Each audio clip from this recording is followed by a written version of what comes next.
Welcome back to the Challenge and Change in the Sixth podcast. I'm your host, Uzziah Glasgow.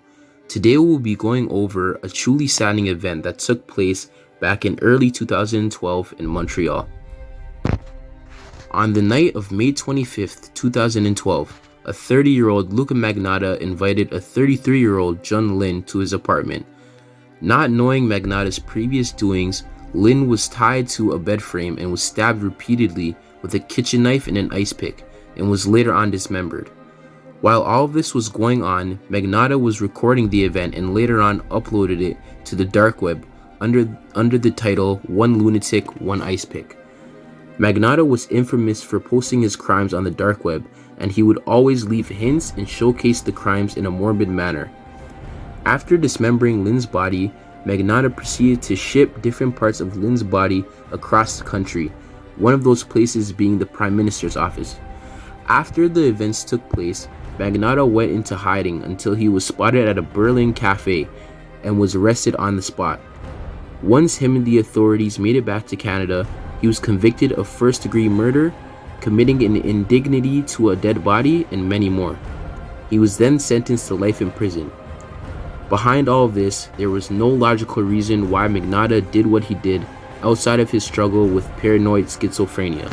On to the topic of which category this crime falls under.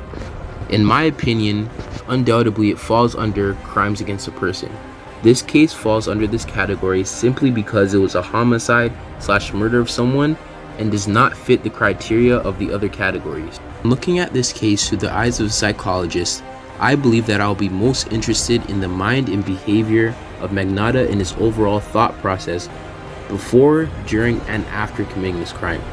A few common questions that I believe may be asked are: where was Magnotta's mindset, and if he was experiencing personal battles, what were they revolved around? This case can interest a psychologist as a large portion of the situation is based on the mind and behavior of a human being. For a deeper examination of this crime, I will be applying the structural functionalist theory to this case. The structural functionalist theory is when society must meet the physical and mental needs of an individual and they become who they are based on the influences of social institutions. Examples of social institutions include family, media, and education. After much research, Magnotta has done terrible things along the same lines as this case and will constantly leave hints, mock, and lead on those who are pursuing to reveal his whereabouts. After researchers took a deep look at pictures, videos, and phrases that Magnotta has posted online, a lot of them, more specifically the One Lunatic, One Ice Pick video, referenced a movie that detectives later on discovered Magnotta was obsessed with. This would be the 1992 thriller Basic Instinct. Once this was discovered, it was clear that Magnotta's actions were influenced by one of the movie's main characters, Catherine Trammell. In one of the scenes of the movie, Catherine Trammell was in bed with her boyfriend, where she later on tied his arms to the bed frame and stabbed him repeatedly with an ice pick. This is exactly how Magnotta murdered Lynn in the video, and where I am applying the structural functionalist theory.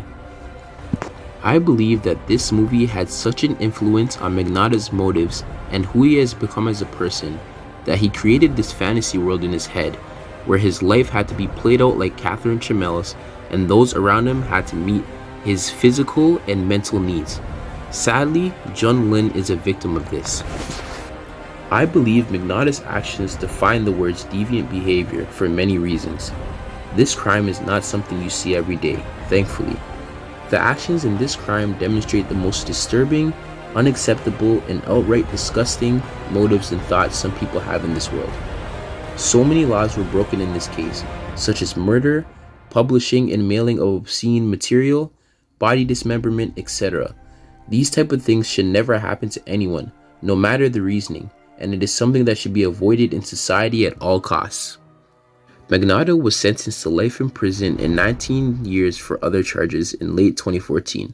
From a law standpoint, yes, I do believe that Magnotta was assigned the right consequence, simply because society won't have to worry about a psychotic killer walking their streets anymore, and John Lynn and his family were given the justice they were much deserving of. Life imprisonment is one of, if not the worst penalty you can receive when convicted, but I do not believe it will deter people from committing a crime at this level simply because, to some, prison is just a way to keep offenders off the streets and a getaway for the perpetrator, rather than it being an actual punishment.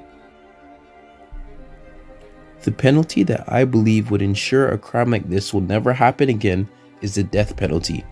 Though it may seem cruel to some, I think it will only be fitting that the offender be killed not only for the justice of those affected, but to send a message to those who are looking to commit a crime at this level that if they do go through with their actions, they will face the ultimate price.